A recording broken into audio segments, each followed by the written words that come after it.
You are now entering the Muse Cast.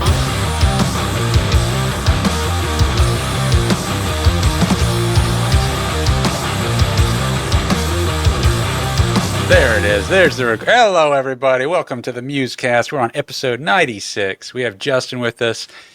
He is ready to talk shop about the upcoming Tragic EP release show. You got a music video that you premiered last night on another podcast show, radio show. I'm just kind of learning about them.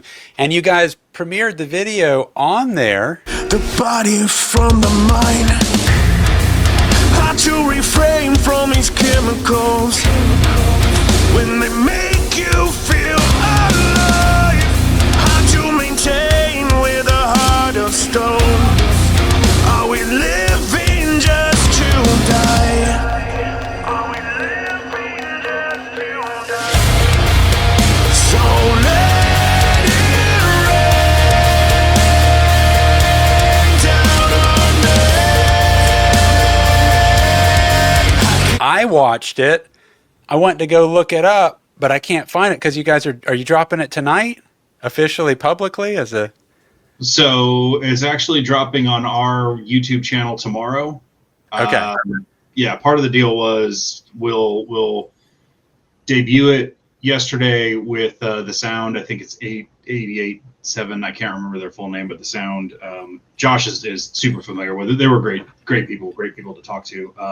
But then they're going to do a full all-day playthrough thing today, 24 hours, which is cool. Yeah. And then they just asked us that they could have, first crack at it. And we said, sure, why not? Go for it. But it drops tomorrow on our YouTube channel.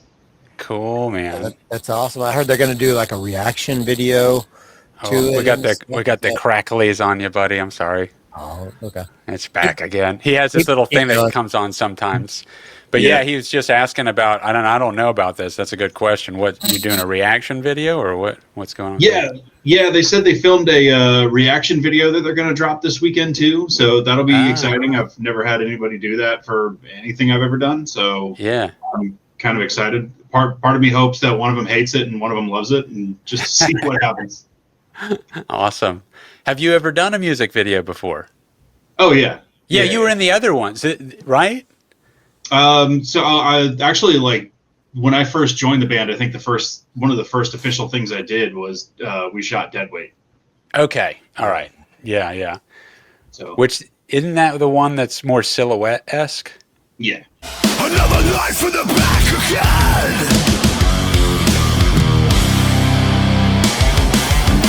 And now the past is haunting me. I feel it bringing me down. You thought you took a part of me, but I'm just cutting off the dead weight. Yeah. Okay. It's like you're almost. I mean, it's somewhat like an animation at times. Yeah. And that was a lot of fun. I don't know how well you guys know Joey Badia, but he shot that one for us too. Oh, cool. I don't know him at all. I don't think I know him at all either. I don't think I've ever met him. The crackle's gone, right? I feel bad if I do know him, though, and I just said that. Maybe I do. Look, dude, if I know you, it's by face. I'm really bad with names. There's a lot of people I only know by face. That might be what's going on there. So I'm sorry. He's not sorry. He's not sorry. I don't apologize. Well, no, music videos are they can be grueling to make. They can be a time suck. It takes a lot more energy than people realize as performers. And it takes a lot more on the back end by, when you're doing a production. I mean, they usually end up, at least when I'm doing them, they're very long days. You want to get all the angles. You take so much effort to get set up and be in that situation. And it's like, hey, let's stay an extra couple hours today. If it runs a few extra hours, whatever, there's a lot of buildup getting here. Let's make sure we got everything that we can get in a day, and it's always worth it to do that. Yeah, and what's really cool is when you come up with like extra stuff that you didn't consider when you were in the planning stage, and just stuff works out great. Like the video we shot for Heavy, we actually probably had like 12 hours of shooting that we did, and probably 8 of it we're never going to use. So yeah, that's kind of cool, but also a little try not to let it frustrate you too much, but I mean, you know, when you got a chance to shoot music videos in front of giant pyro, you take the chance. Absolutely, man. Yeah, no, it's great, and they came out great. And the new one looks great too. I love the tungsten lighting. It's super close lensed. It feels really cool. You got all the depth happening with the different hanging, the light bulbs and things and stuff. And it's just, it feels very dark and kind of confined. And I think that played into the lyrics really well. I think the tune sounds great. I think it's got, you know, it got, and I like this band. Breaking Benjamin, there's a little bit of a thread of that in there that it reminded me of at times, but I think it's heavier, which I like. And, you know, Josh has just really impressed me with his vocals, you know, like how far he's come with his singing. It's spot on with it. And the quality, he did record and mix that, or did he just record and have somebody else mix it? What's going on with that? No, he recorded and mixed it and then sent it off for mastering with Miles. His last name escapes me. I'm sorry. Okay. Well, he did a great job. Bang up job, man. I mean, that recording in every way sounds like a studio recording, like a full studio recording. Yeah, Josh is really hard on himself. He doesn't give himself enough credit. He's super talented, and I mean, I feel like most musicians are very hard on themselves, but Josh is especially hard on himself. That's a bummer. Josh, don't do that. You don't need to do that. It sounds excellent, dude. Yeah. Great job. Seriously. I mean, everything Tragic's put out that I've heard sounds great. I think we were talking about Josh on one of the last episodes. The very last one. Yeah, with False Gravity was on. And, you know, everything that Josh does, he has that sound. He's got that sound dialed in with his gear, that Breaking Benjamin, that really, really tough, you know, just smooth, hard rock sound. I'm going to put my headphones on. I'm sorry. I started getting a little echo. Do it up. Yeah, man, it sounds great. So guitar wise, I'm curious, we're all guitar players here. Sure. Do you, when you're writing, is there anything on the album that you wrote that's like you really just couldn't play? It was more than not like remembering it. It was like you physically, like, I cannot play this but I'm going to keep doing it and get it down. No. Okay. No. So, and actually, full disclosure, a lot of the songs that are on the EP were already written. I had a couple of things here and there, but most of it was already written. We've already started writing the next EP, which will be really exciting because Josh has kind of let us have more free reign of do whatever you want. I'm kind of sitting this one out so he can focus more on his vocals and writing and stuff. Cool. But probably the song that I had the most trouble kind of getting my hands around was Unbroken. But that one at this point is just so much fun to play because it's so fast and it's really my hand gets really, really bouncy on the neck. It's just so much fun. Nice. I know. Yeah. I think I've heard that one. So Josh has sent me a couple here and there, like I guess test, you know, check this out. Something we're working on, like maybe scratch tracks. But yeah, everything you guys have done, and your guys' live show is really cool too. I'm excited this time because I know you had a lineup change recently. You got a really good friend of mine in the group with you now, Greg Halliday. Playing bass. Greg's amazing. Plays bass player for This Dying Breed. And his I think his gear was always present when we did the last couple core shows with Nick playing with us. I believe Nick was using Holiday's stuff. Yeah.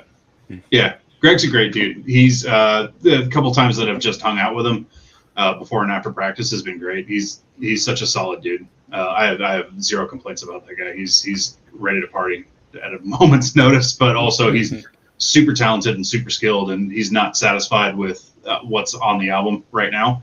And he's like, okay, that's cool, but I'm gonna make it better. And I believe it every single step of the way. So hell yeah. Gotta love that kind of attitude, you know. Like I'm not coming in above anybody, but I'm gonna help. We're gonna level up. Like we're doing this. I'm here now. You know, we're gonna make this. We're gonna party. I'm here to party. Yeah, like he wants to push everybody to get a little bit better. Yeah, that's awesome. Also worth pointing out that This Dying Breed is going to make a special one-off at the EP release show. Seriously, that's a big deal. Yeah, that's awesome. So what's the lineup of that? I don't know, because there were some change-ups over the time of the different members that were in there. Are they doing the very last iteration that it was? I'm not sure. I'm not sure. I escapes me of what their drummer's name is, but I know that Dylan is on vocals. Michael Nix and Nick Ruff on guitar, and I imagine Greg's playing bass. So that the only thing that I don't know is I talked to Nick quite a bit. You know, he does martial arts and stuff too. So him and I've been like nerding out on text here and there, but I hadn't heard anything from him about this show. So I hope he's there. Nick, you better be there. Because I want to see your hair and headbang. You got good hair too, Justin. Like I'm jealous of all these like when This Dying Breed had Halliday, Nix, Ruff, and then when Dylan had his hair, I was like, these guys got the best hair in the scene, man. What is happening here? Like hair metal all day. Well, that's how Josh sold Greg on being in the band. He just sent a picture and was like, "Oh yeah, check out his hair." I was like, "Yeah, he's in." Totally.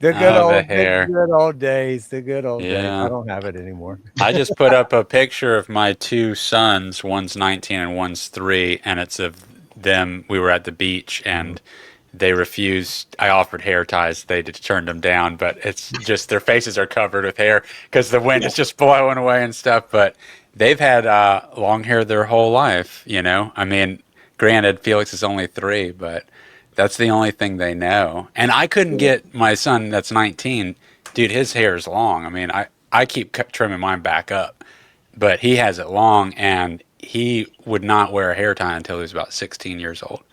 I mean, other than that, maybe he'd worn it like 3 times. That's it. Like I forced him to wear it while I was forcing him to also learn some boxing. And I was like, you got to know how to throw a punch, dude. Come on. But you got to tie your hair up too. I don't know. Ben Henderson was pretty bad, but it would always bug me. He'd always try to get that hair out of his face in the middle of the fight. He's like, dude, what are you doing? Cut that shit off and get to work. There was one UFC, one of the original UFCs, and it happened in more than one, but this one in particular, dude had hair, and he did tie it up, had it in a knot, and this is before there were gloves or rules. It was just no eye gouging. That was it. You could still hit in the nuts. Still hit in the nuts. And dude, the guy just grabbed his ponytail and slung him around. Hair was ripping out of his scalp. I was like, oh my God. Yeah. Those original UFCs were wild. I mean, so bad. Just insane. Kumite. So bad. Yeah. I remember the one that was like a 600-pound guy fighting a karate guy, and then the guy ended up laying on the dude and submitting him. just complete mother's milk submission. It's awful. Yeah. But now Clay Guida turned it around, and he used his hair as a weapon. He would smother people and deliberately put his hair in their face so they're breathing and inhaling hair and all that. Like, oh, he was a monster. Yeah, he's like a monkey the way he jumped around and everything. Yeah. Dick, is your eye bleeding? Do you have a jiu-jitsu wound there? Yeah, tonight I got caught in a weird triangle. I was actually rolling with there's one girl that trains with us. Her name's Shayla. Her and I got our blue belts together. And I think that's when it happened, because she got me in a really tight, like basically it was almost a head and arm triangle with her legs, but she didn't have an arm in. But it was so tight, it was this weird, like I mean, I'm sweaty. It was like sensory deprivation where her legs, she wasn't here, she was here. And it was like I was fighting out of it, and I was fighting to keep it from getting here where I would have been out. And I fought here for a while, and I don't usually hang out because I don't like hanging out in those positions because you can get your neck hurt. Like I gotta get my neck and stuff. But it was something that I ended up fighting out of, and in that process, it was like a rug burn or something. She said, "Oh, your eyes bleeding a little bit." I was like, "Oh yeah, heck, whatever." And then she spun around and roundhoused you and knocked you out. Yeah, no, she's a killer, man. It was a good session tonight. That was the only tap. The only time I tapped was she got me in an armbar. I'm working on what's called the hitchhiker escape from armbar. It's also called the Homer Simpson, because when Homer gets hit in the head, he like falls over with his thumb out and spins around. And he spins around in a circle and goes, "Don't."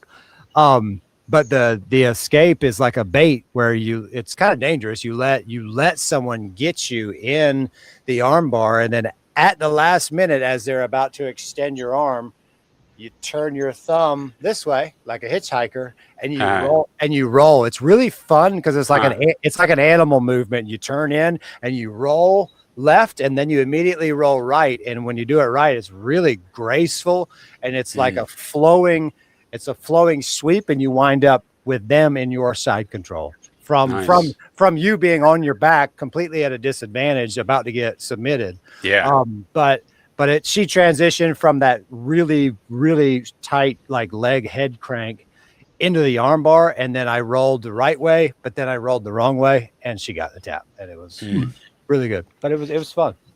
And in the process, I got a cool scar on my face. Hopefully it doesn't scar. You think you got scarred? Well, Is that permanent? It's just rug burn. It'll be gone in 2 days. Yeah. How long have you been doing it? I think almost a little over 3 years now. I think I'm at 3.5 years.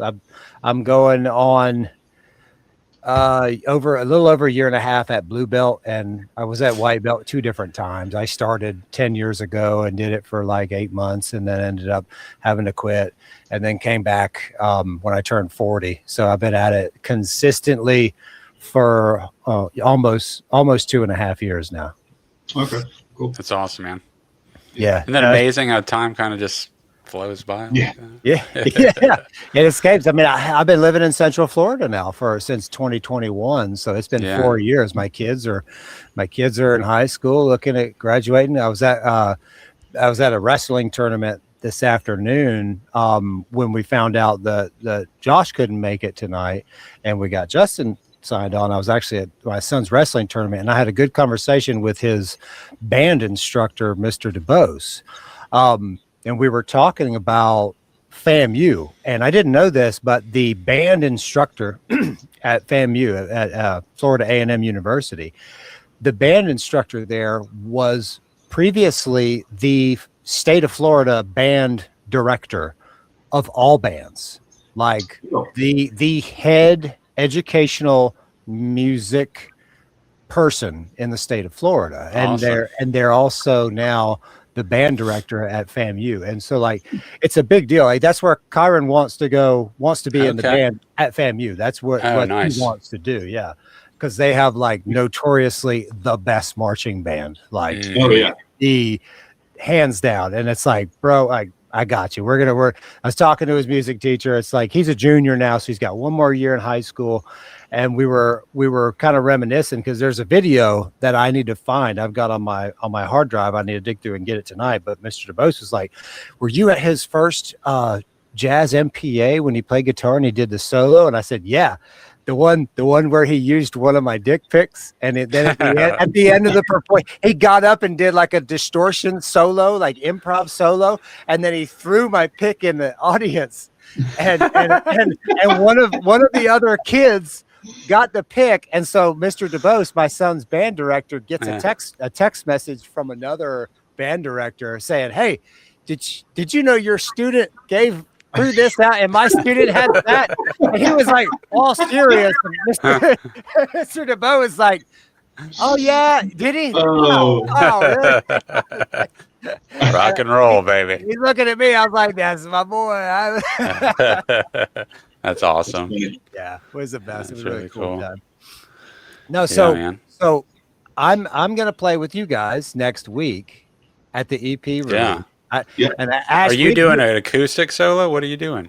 I'm doing a little mix of a set, but yeah, it's acoustic. But I've got a plan, and I'll talk about it here. I've got a couple of coolers, and I bought this little fake fireplace thing that blows like fake fire up, and I'm gonna do like a mock-up like campsite. And so I'm gonna be up there. I'm gonna wear a white t-shirt, pair of jeans. I'm gonna wear my masturbator hat, and I'm gonna perform. Yeah, and perform. Yeah, I'm doing some covers and some originals. But I tried out. I went last night. I'm a little tired tonight because last night I went to Timbo's open mic in Stanford, at the alley, and I test ran. I was going to test run one song. The song that I was planning to end the night, I'm doing it on my electric on the Telecaster. And I told Timbo, like, hey, can I like just try this in front of people? Like I've done it once before, but I want to like see how this works, like standing up and singing, and just me with a guitar, like an electric guitar.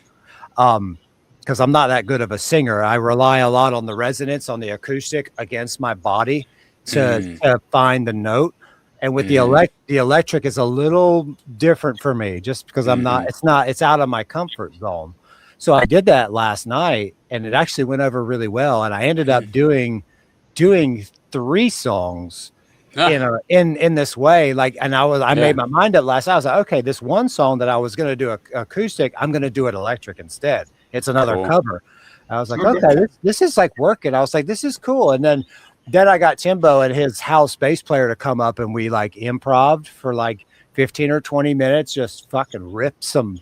Man, I got to play with Tim. It was like, it's been years, you know? And I was like, awesome. It was so cool. I was out till 1:30, and I didn't get home until like 1:30, and I was hurting this morning. I took drank a beer, took a shot with Timbo, and had a good time. Yeah.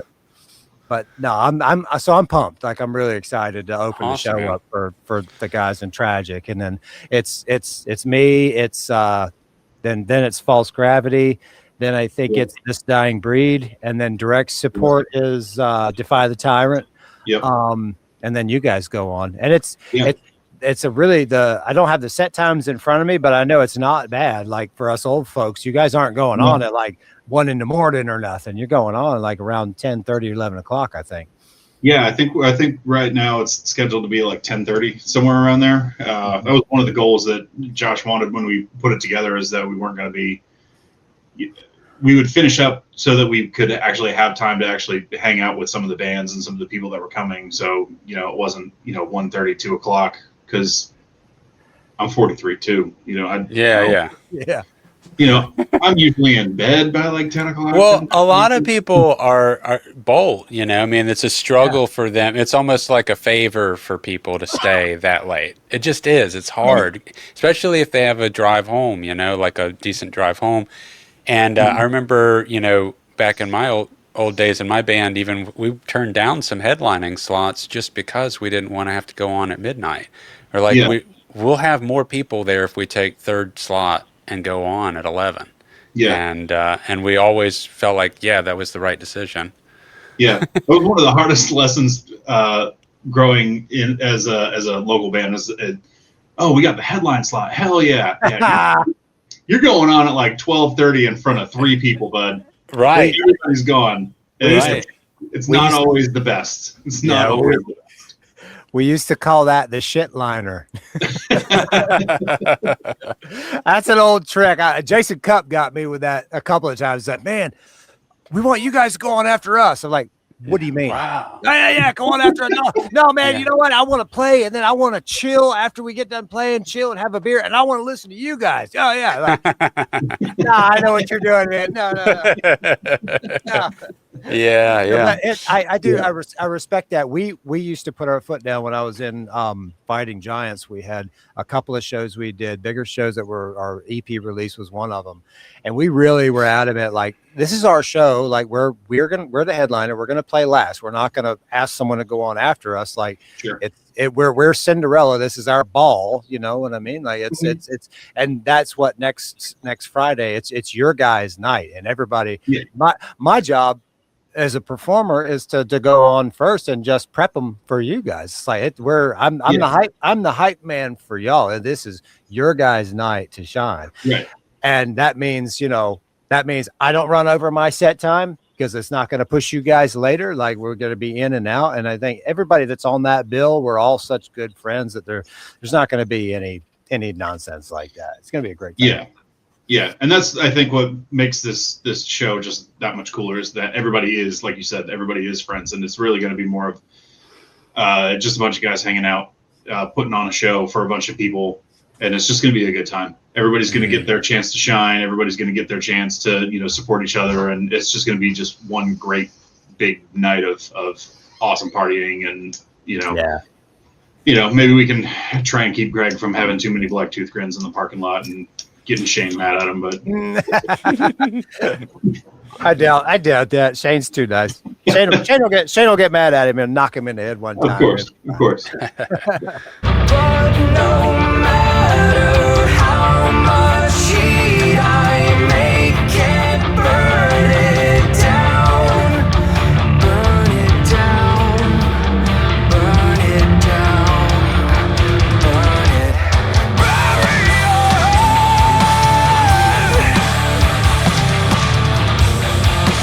deep in your sand.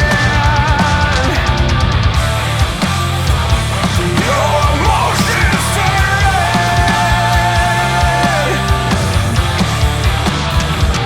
Drive you insane.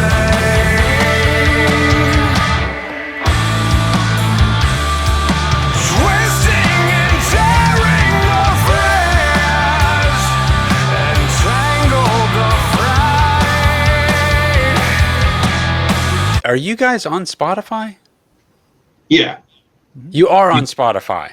Yeah. Because when I type in tragic, what do I got to type in? Yeah, 850. Yeah. 850. Yeah. Okay. Josh's famous story is that when they named the band Tragic, they didn't look up how many bands or how many songs were named Tragic. So they had to differentiate it somehow. Yeah. And Tragic 850, Tallahassee area code, is the best and easiest way to go about it. Understood. Yeah. Names are tricky, man. Like, every name is claimed, and if you do something too obscure, they can't spell it. Right. You know, it's tricky. I mean, There's a trend there for a little while. Bands are using like upside down V's or like V for like V's for U's or something, and like what are gotta y'all? be able to type it. Every time I see a band that has a band name that drops an E and just has like an R at the end, I think about Grindr. Yeah. I want to bring back the long, obscure, pointless band names. Yes. Blackest Nights of the Darkest Apocalypse. I loved that name. Do you remember that band? The Blackest Nights of the Darkest Apocalypse. Yeah, local band. Spike Mott was in there. Was it really? No, I never. Oh, dude, they were fucking awesome. They were great. I think they had at least a year or two run, and then the next band that they formed, some offshoot of it, was AIDS. AIDS.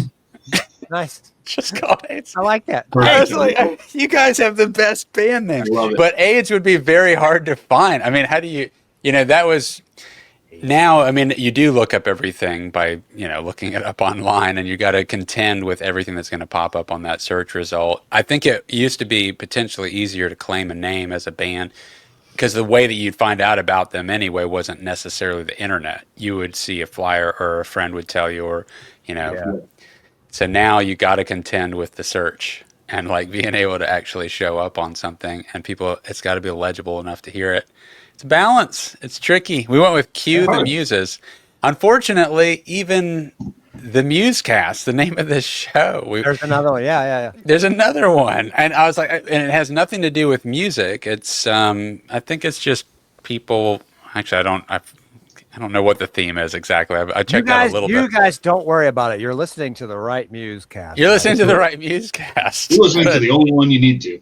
Yeah. That's right. It's the one that's got artists, because Muse is about art. Damn it. I don't think theirs was about art. I think it was just like what? Business finance. Business stuff. I think it was. I don't know. I shouldn't say. Don't look them up. Anyway. Tell them don't look us up. They're probably watching us, these guys. But surely they've come across us, right? You go, because same way we came across them. It's like, oh, and they did start before us. And we originally started the podcast as Cue the Muses, but that is super complicated because we have the show, band, Cue the Muses, and now we also have a podcast called the exact same thing. So how do you differentiate that? Yeah, and then, it only works. It only works if the person reading it or looking it up knows what a muse is. There's like some people don't know what a muse is, and it's a really cool concept. I mean, I like it, but there are people out there who just have never heard the term before. It's become more of the mainstream conversation point, I think. But I agree, there was a good stretch. I think at this point it's hard to find somebody that doesn't know what a muse is. They just don't know what you're saying when you say Cue the Muses. They're like, what is it? Well, for the longest time, I didn't know that Q was spelled C-U-E. Like my whole life, I thought it was Q-U-E. Like when you cue something up, I always thought it was Q-U-E. Yeah. But I think that's actually the Spanish word for what? It's K. Okay? Q-U-E-K? Oh, is it? K? Okay. What? Like what? The Muses? Yeah. The Muses. But I'm glad you knew how to spell and you had proper I looked it up. I didn't. I looked it up. I can't spell worth a shit. I do video instead of graphic design because I can't spell. I mean, if you want to make the marketing easy, you could just go with Cue the Muses podcast. The band is Cue the Muses podcast. Totally. Did it for a little while there. That's the way it started, Cue the Muses podcast. But it's such a long title, and then it would get cut off halfway, and then it didn't. It's already such a hard concept to explain to people that it's like what we are is this band that is a sci-fi comedy scripted show. And then we have our episodes inside of the show, and it's all actually the album. We have a different singer on every song. And like, oh, but we're also a podcast. It's like, all right, dude, I can't keep it. The algorithm is like, fuck you. Get out of here. I don't know what you're trying to be. So the CEO for the company that I work for now, like he's a really nice guy. We had this Christmas party, and I don't like talk to a lot of people in the company. I'm kind of like a self-sustaining island in my current position. Like I run my thing and do my thing. And we had this function, and the CEO, and I didn't even know he's a CEO. He's just an older gentleman. And I'm with the president of the company, having a beer, talking. And then the CEO walks over and he sees me and he's like, oh, hey, he's like, you're in like a band, aren't you? And I was like, yeah. He's like, yeah. And he's kind of asked me, and I begin to explain to him what it is. And like total mid conversation, this man just completely shuts off and he walked away. He walked away. And I was like, I looked over at the president of the company. He was just like, yeah. I'm like, oh, fuck it. I thought you were doing it now. Yeah. It's not for everyone.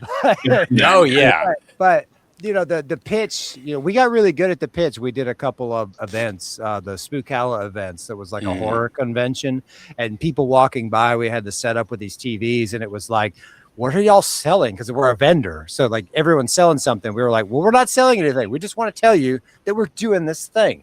Let me explain it. And like the first couple were so rough. Ash and I were trying to figure out how to what's the elevator pitch here? Yeah. But then by the time like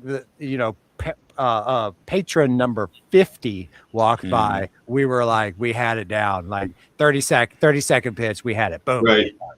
I can't do it anymore. It's been too long.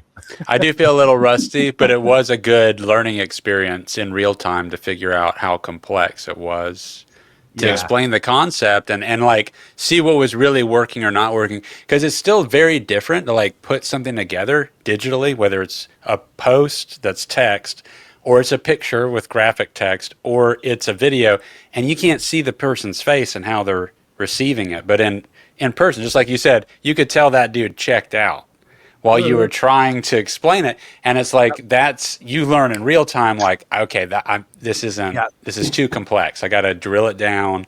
Yeah. Figure out what gets the point across.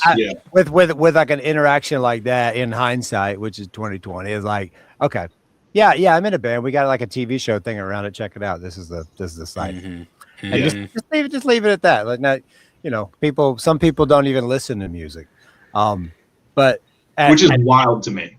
Isn't it? There's some people that just do not get into music. Yeah. And I'm like, what kind of, what are you putting on your toast, man? You have to assume, I mean, not to paint them with a brush too much.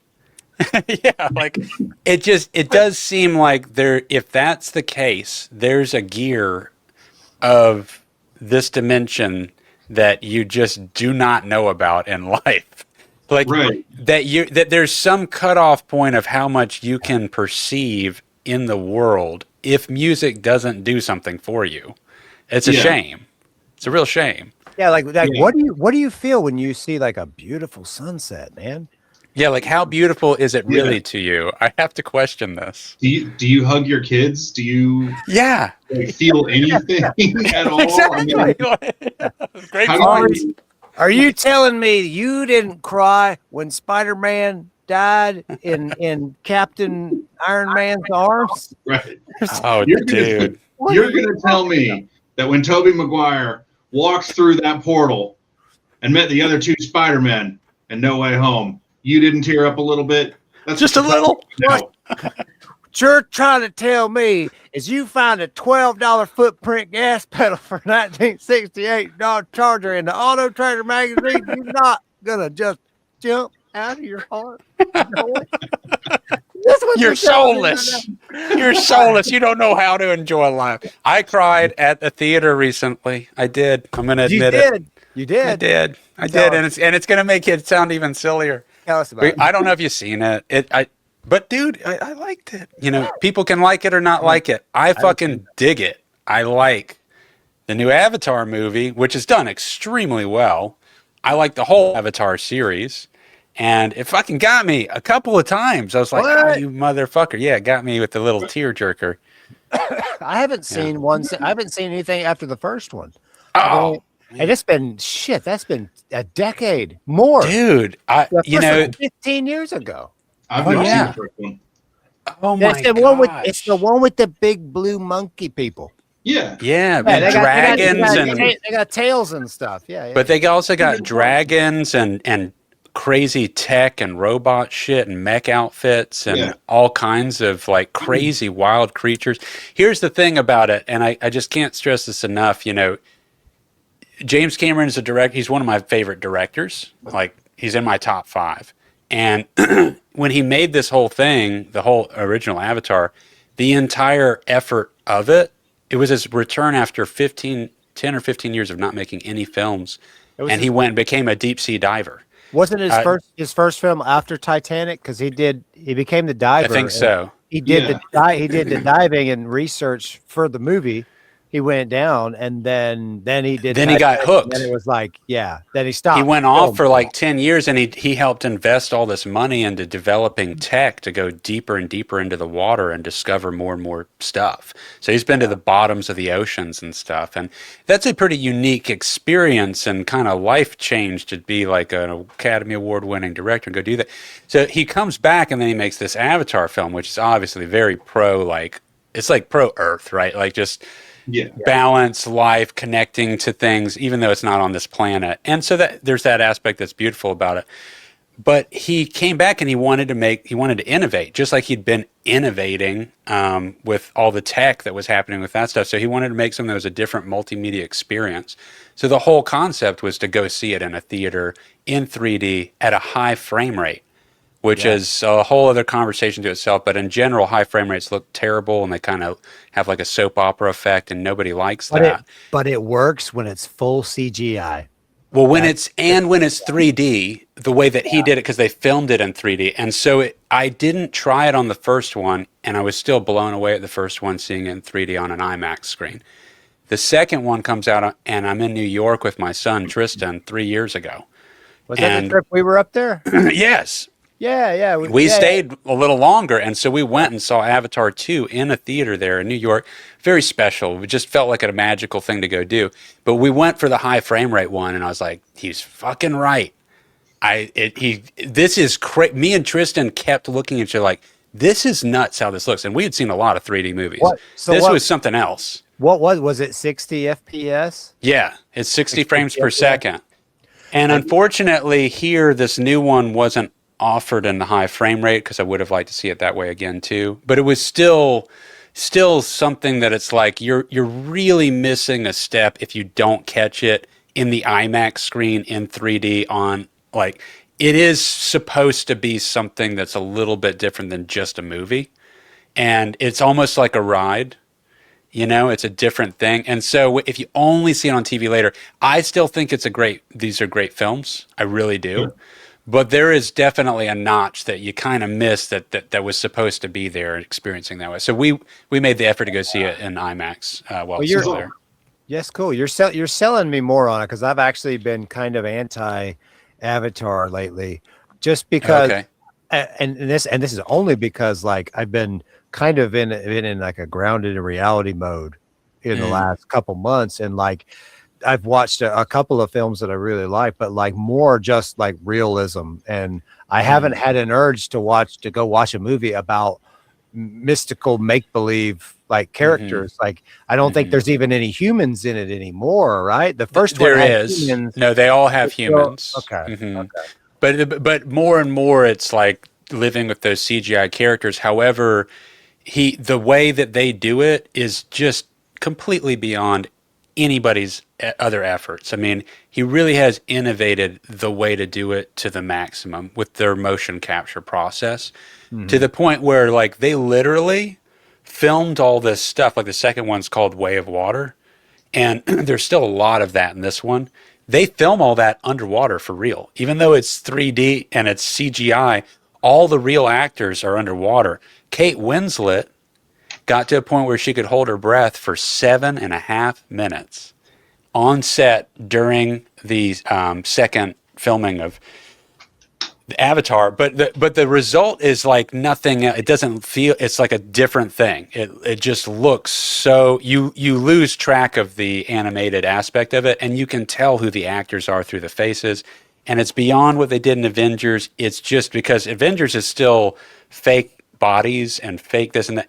Everything is based off of the full motion capture to the nth degree, and it's with real physics, and it just feels very different. But again, there's going to be a little bit of a loss of that if you're only watching it on TV, you know, especially as your first time experience. I'm still going to be able to marry that experience to seeing it later on at TV. So I know that that's tainting my view a bit, but I know that there's something but I'm telling you, from a story perspective, the character depth and the script and where it goes, it ain't a cookie cutter. These are 3-hour films for a reason. They have that many story points to them. They're entertaining from start to finish. Well, I think that's probably the important part then is as long as the story's good. I mean, absolutely. Once it gets cut down to, you know, it's gonna lose the visual appearance and everything. You know, once it gets down to, I mean, if anybody ever watches DVDs anymore, but once it gets down to streaming and everything, as long as the story's still good and I think it's a good, meaningful story. Yeah. Is it still Sam Worthington in the main character?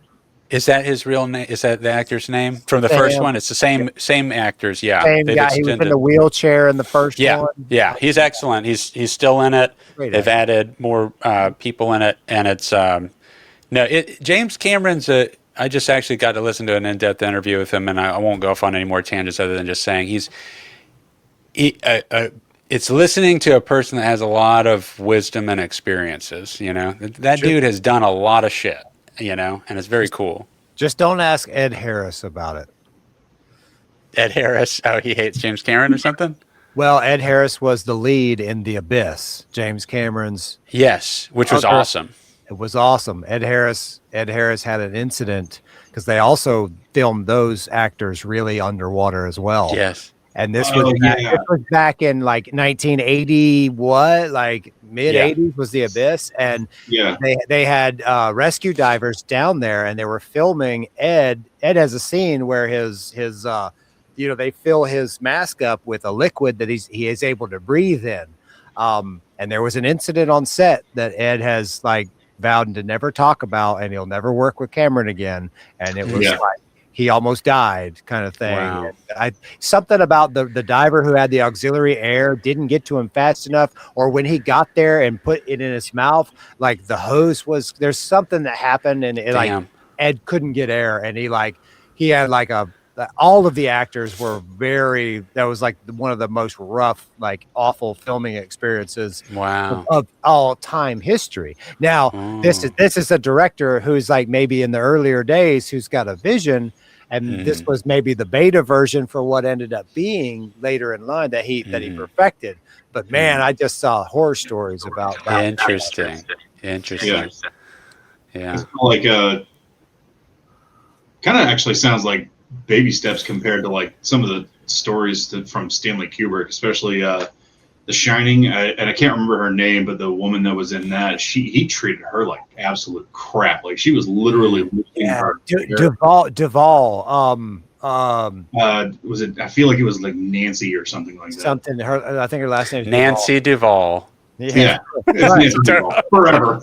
Totally not accurate. But he would like dismiss her, just treat her like crap, and like spread rumors about her on set. And was it all in the vein to try to get a performance out of her? Or was this? Yeah. So he was, because she was playing that character, that very vulnerable, supposed to be a vulnerable, weak character who ends up. Yeah.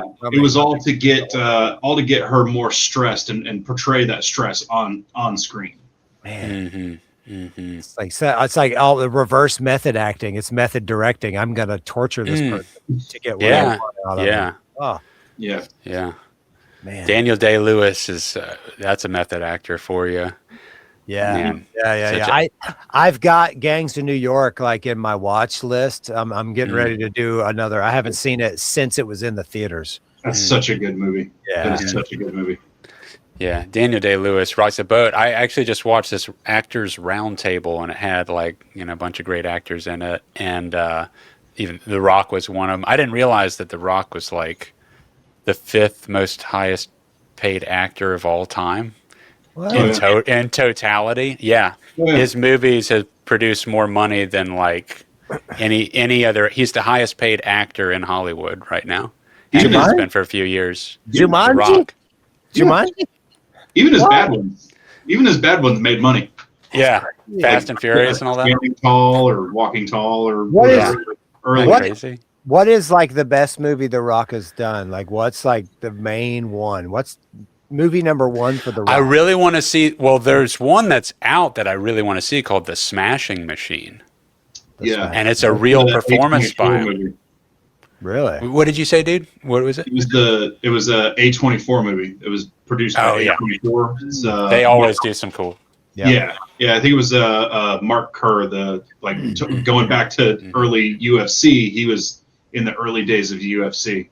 I actually saw an interview with him with Chris Van Vliet, who does like a lot of like combat sports and wrestler interviews and stuff. And he had Mark Kerr on there, and he was talking about how Rock was just such a great person to talk to and work with, and how he was so gracious and grateful to talk to, and how he was super involved in the whole thing and wanted him involved in the whole thing. And he was very honest about a lot of the really, really dark things in his past. And I really, really, really want to see that movie.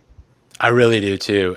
I was hearing The Rock talk about doing the role and what it kind of takes, because they add a little bit of prosthetic stuff on him to make him look very, very much like him. You know, you had to do like 4 hours a day in the makeup chair to get to this kind of point, which is why in the preview I was like, is that The Rock? I wasn't quite sure. That they did a similar thing with Chris Hemsworth in the last Mad Max Fury Road movie where they added just a little stuff, and I was like, is that Chris Hemsworth? Yeah. And it does it changes the experience of the character, so I'm into it.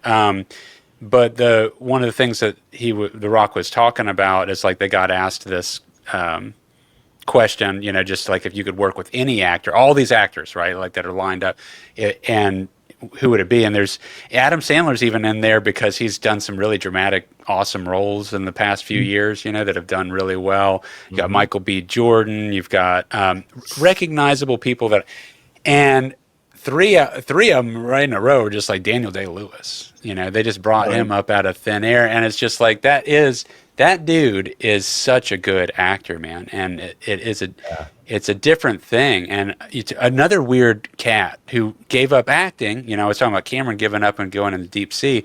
He's a cobbler, right? He's a cobbler. He gave up and he became a shoe cobbler for however many years, and he's like, I'm not going to make movies anymore, you know. And now he's kind of back. Well, I mean, well, speaking of actors that leave, and I don't mean to derail us here, but when you said he left and he's come back, so isn't Rick Moranis coming back to reprise his role in Spaceballs? Yeah. They're doing another Spaceballs? Yes, sir. I have been seeing things about this, and Spaceballs with Rick Moranis returning as the Black Helmet, Darth Helmet, or whatever. We don't have John Candy anymore. No, we don't have we don't have he was the president in Independence Day. What's his name? Yeah, Pullman. No, Bill Pullman. Bill Pullman. Bill Pullman. Yeah. Bill Pullman. Yeah. Nancy DeLucy. Or Delaveau or whatever the fuck. Yeah. Duvall. It's Duvall. that road in Tallahassee, right down there. Yeah. Nancy Duvall. Two lefts at Pullman, then taking north on Nancy Duvall Street. Yeah, I had no idea they were doing another Spaceballs. Man, I hope they do it right. But you know, it's one of those things where even if they don't, you know, whatever, have another stab at it, man. It's been enough time. The first one is still always going to be great. I think people get too territorial about like the nostalgia getting, you know. Yeah. It's like, come on, guys, just whatever. Like that existed. We had it for decades. Let's redo it. I want to see the new Spinal Tap. I haven't gotten to see the new Spinal Tap 2. Dying to see that. I've still never seen the first one. You might need to see that before Avatar. for our, I mean, it's just so relevant to our relationship. It's crazy that one you haven't seen. Yeah, I know. I need to watch it. I did. It's a good time. Are they still going to do that with Rob Reiner passing? They already made it. It came out in theaters in September. Oh, okay. And I wanted to go see it, but I didn't, and I'm sure I could get it streaming now. I'm kind of trying to finish a big project, and then I'm going to catch up on it, like a few key movies, One Cut of the Dead, and I definitely have a little bit of a list, but that one's on there. I got to see Spinal Tap too. Yeah, and I forgot they did another Waterboy. I never watched the other Waterboy. Did? Yeah, they did a Waterboy Part 2, or was it? No, sorry. No, Happy Gilmore too. Happy Gilmore. Yeah. That was hilarious. It was good, dude. You should totally watch it. I know. Totally need to watch it. But Jaws is not there anymore. The actor played Jaws. I believe that's Mr. Gilmore's jacket. Yeah. No, they did good, and Carl Weathers isn't with us anymore either, and he was awesome. But he is in it a bit. It's like you'll see.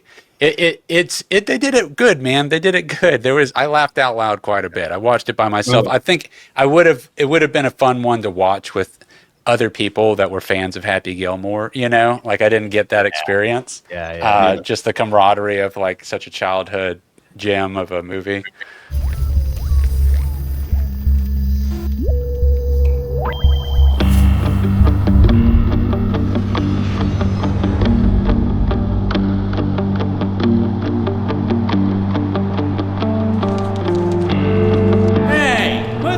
Down. Those are yours.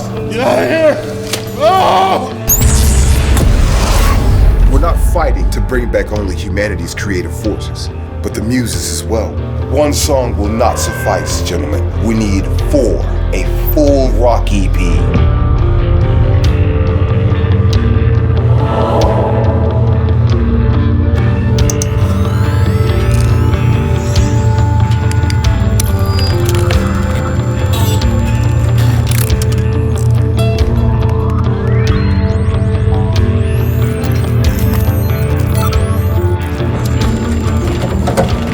Okay, man, on my 3 count, engage your pedal for transport. 1, 2, 3. Ash. Dick?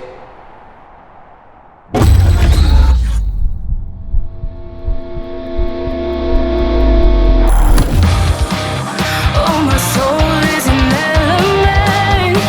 My tears are born from pure lament. All my regrets have already came and went. Don't hold me back, 'cause I won't walk or sprint. Oh, my mind is spacious like a cave. I was born to be unchained and brave. Everything's starting to just sound the same. Let's show them that our hearts cannot be tamed.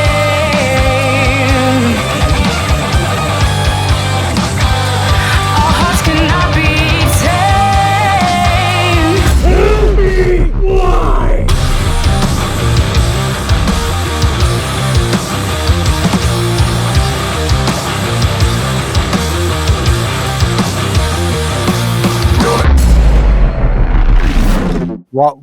To close out our conversation on movies. Yes. I haven't seen the new Predator movie, Predator Bad. Neither have I, and it looks awesome. I want to see it. And I've already heard that I've seen grumblings on the internet algorithms that they've working to get Schwarzenegger to reprise his role as Dutch one more time on the next one. Old man Dutch. What do you think about that? Yeah, I'm into it. I want to see the film. I want to see Badlands first, and then I want to make my assessment, because they are blending the universe with Alien quite a bit, because my understanding he's got a synthetic that is the girl that he ends up like somehow. I've seen the previews, like she doesn't have legs, and he's wearing her like a backpack, and it's like a witty little buddy comedy thing happening between the two. It looks cool. It looks like, I mean, I love that they're trying so hard to do something really original with it. Yeah. If I could see Arnold in one more film, I think it would be one last Barbarian film.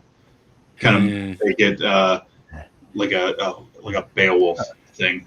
Like he's at the end of his warrior life and he's just ready to go, and he's just waiting for that one last fight. Conan needs to slay one more army to save the sweet Betty Cave Nugget. Just one more time. one more plow through all the bad guys and chop them all up. I'd love it. I'd watch it. It would be awesome. I'd have to see it. Yeah. Arnold's talk about a national treasure. Did you guys happen to see the Netflix documentary on him? It was like a 2 or 3 part series. Dude, what did you think? I love that documentary. I thought it was amazing. Yeah, I thought it was great. His approach to working out was very simple and very plain. If I'm being honest, it wasn't a whole lot of. Sure. It was if I'm hungry, I eat more. And I was like, okay, great, thanks for the advice, Arnold. But I also thought because there was some other things in there, like when he goes to the gym and he's like super supportive and super positive to these other guys that are working out. Like that's super cool for anybody. Like literally, if I'm at the gym and I'm just doing whatever dumb, I don't know, 25-pound curls or whatever, and Arnold's like, you're so ripped, you're gonna be bigger than me soon. I'm like, fuck yeah, I am.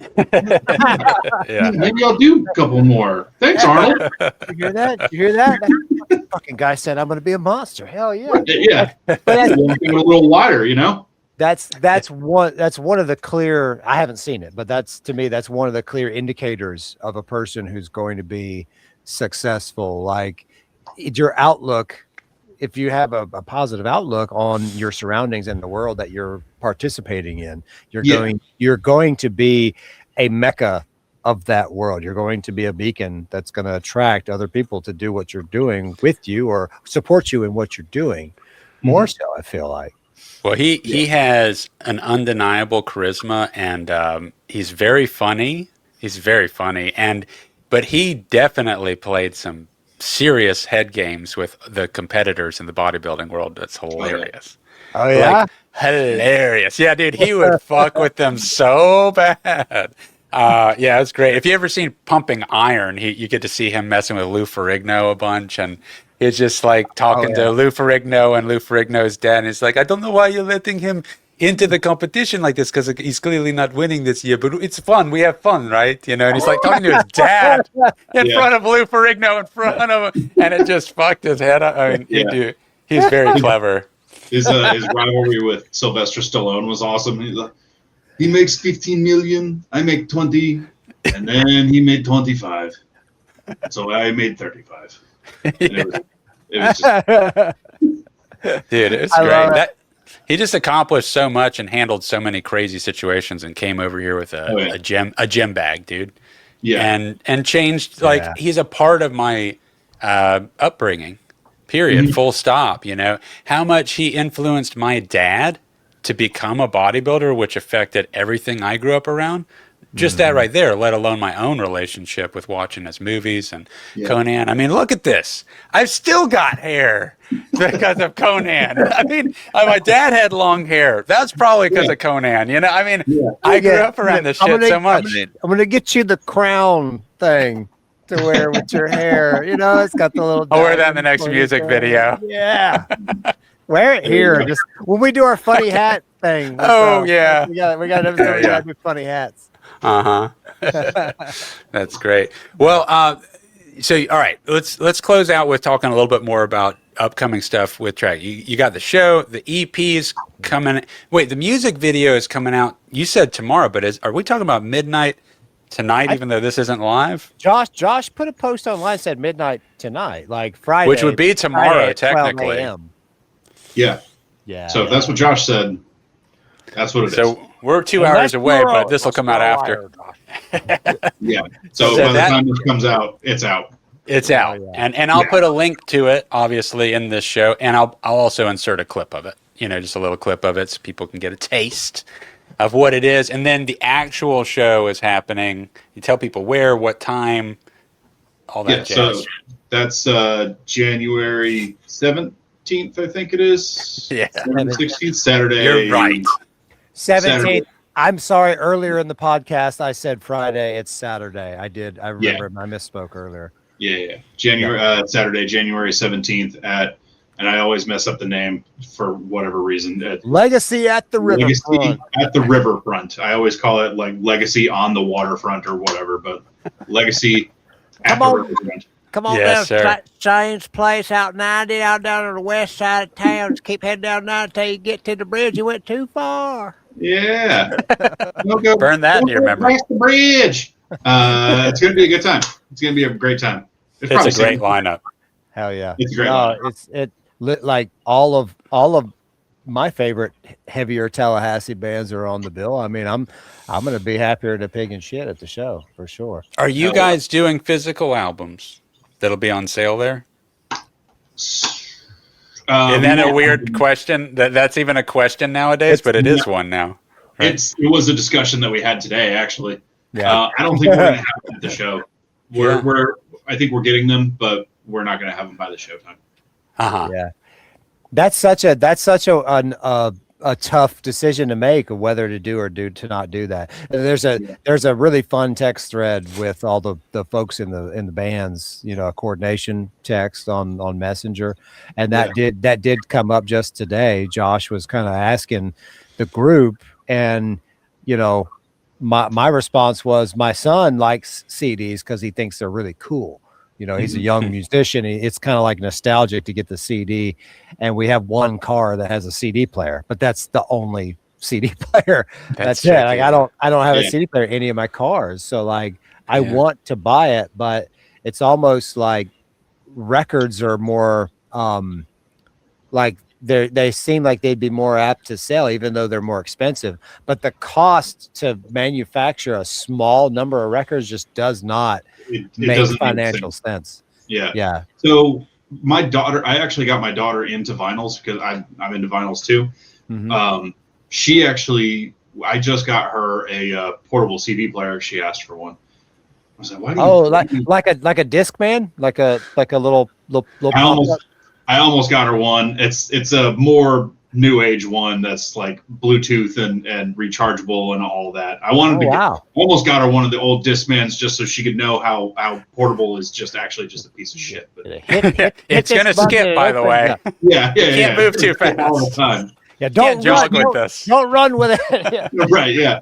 But she was saying most of the bands that she really likes, they don't really have an awful lot of vinyl. It's easier for her to find CDs. And I mean, it's kind of the same concept. So, I mean, the flip side of that too is, I mean, CDs are still merchandised. So, I mean, it's, you're damned if you do, you're damned if you don't. I know. It's weird.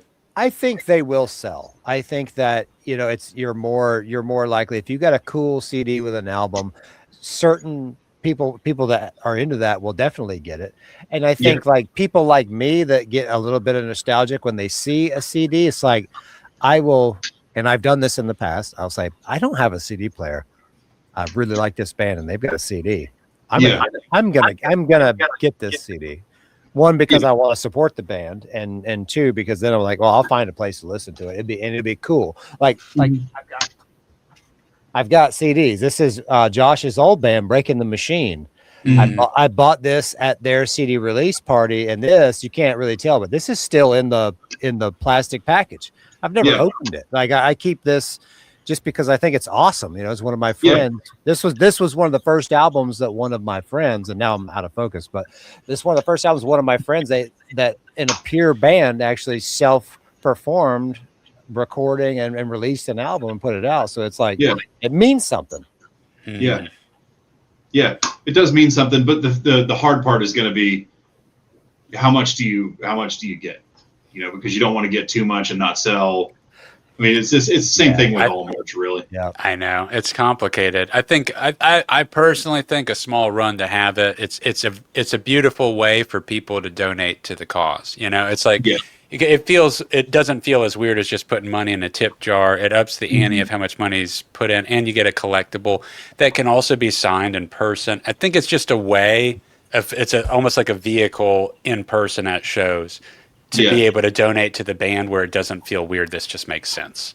And you have something that's a memory of it. And like you held on to that case.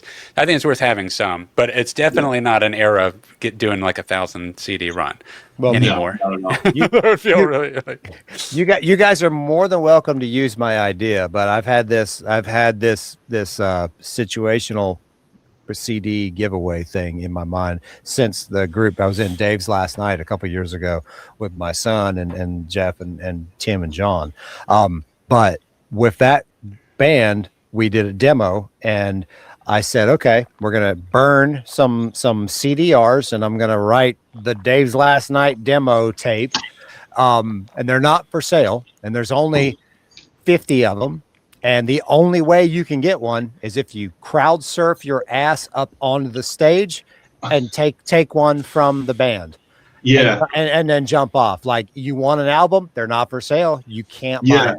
But if you get people to throw your ass up on stage and stage dive off during our set, you get one. I remember you guys doing that at one of my first Tragic shows, actually. Yeah. That would have been 20. We were only together for one summer, unfortunately, because our vocalist Tim joined the Army Reserves, and he's deployed right now. I mean, he's overseas kicking ass. But that would have been 2024. The summer of 2024, we were active, and we actually, I've got a full album where we tracked the drums at West End Sound in Atlanta, and it's not released. And I think rather than finishing everything and putting it out, I think my plan is to just start kind of releasing one song at a time, because like what you guys are doing, you're doing an EP now, going to do another EP. I think the full album release thing is kind of like yesterday's news. It's not an official. I think it's better and Ashton, you and I've talked about this. It's better to kind of give them less, but spread that out in kind of frequent intervals of releases.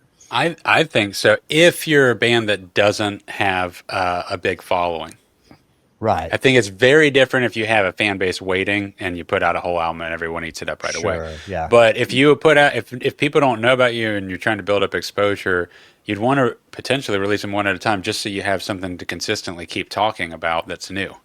Because you're just looking for a way to constantly be in the conversation over a longer period of time. And you put out the whole album, you just keep chiming back to that full album. It's just, it loses its luster. How many times can you post about the album? But if you put out a song once a month over the course of it, but I mean, whatever. Whatever makes sense and feels good. Yeah. These strategic, if it pulls all the fun out of it or it makes it too complex, and at the end of the day, it's really just about the fulfillment of having it out there and people can enjoy it and you want to get your art out there. I get that too, Yeah. Doesn't have to be a master class of like getting this. What is a record deal nowadays? I kind of enjoy the strategy and the business side of it too. Okay. I have a master's degree in business, so okay. Like all that we stuff, could talk about that.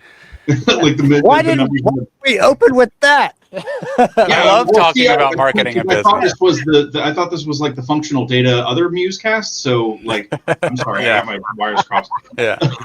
But like the strategy and numbers and business and all that stuff. So I mean, all that stuff fascinates me too. But next time we have you on, we got to dig into that some because I love that kind of stuff. Yeah, me too. And I make videos for companies and stuff, and that's what we talk about. That's what I help them figure out and do. And I enjoy it too. I just genuinely like exploring it, figuring it out. So yeah, it's fun. Yeah, absolutely. But cool, man. Hey, it was great getting to talk to you like this. I mean, absolutely. It was a great time. Thanks for having me. Yeah, absolutely, dude. And go ahead, Dick. Close us out. You close out. I opened this up. You close out. Well, we'll see, fellas, next Saturday on January 17th in Tallahassee at the Legacy at the Riverfront. My man Justin is going to be performing with his boys in the group Tragic. Now, I don't know what the hell's so goddamn tragic about these boys because their music is kind of kick-ass. But I'm not going to judge them on the name now. I'm just going to say, come on down there. Ain't going to be not a damn thing tragic about what you're going to see in there. It's going to be a travesty, tragic travesty if you don't get your asshole out there to the Legacy at the Riverfront and come hang out with me. Me opening the show in full old man skit for 25 minutes. And then these boys are going to tear it up around 10:30. No, thanks for coming on, Justin. Thanks for having me, guys. Yeah, it's been great talking to you, man. We're gonna talk again. I'm gonna buy you a beer next Saturday. Hell yeah, appreciate it. Nice. Thanks, guys. Yeah, absolutely, dude. Take care. Bye, guys. Hey, guys, if you're enjoying the podcast, that's awesome. We really appreciate it. But you should check out our full actual web series if you have not seen it yet, because this is where we put all the effort into a production.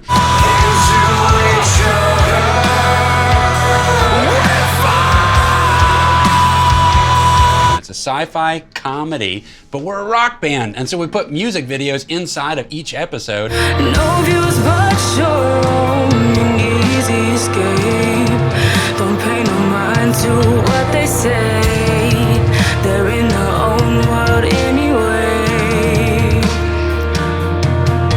Each episode features a new singer on each song that we unveil within the episode.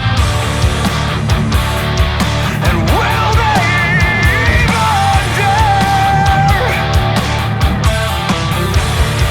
all unique singers from the Southeast region, most of them from right here in the Florida Panhandle, and all independent, unsigned, unknown artists until now. No matter how hard I try, turn it down. Premise of the show, Ash and I are a couple of bonehead guitar players living off the grid, trying to save humanity, which has been brainwashed from an artificial intelligence stripping us away of our creativity and our creative spirit. We developed a mind travel machine to go into people's brains and collaborate with their inner muses, bringing back music that is completely organic from human muse collaborations. Enter Cue the Muses. You know what, we're kind of getting sidetracked, man. There's only so much time for frequency absorption. We need to hop on it. Can you fire up the cadence tubes? Yeah. And I'll go ahead and get my shoes tied. Okay.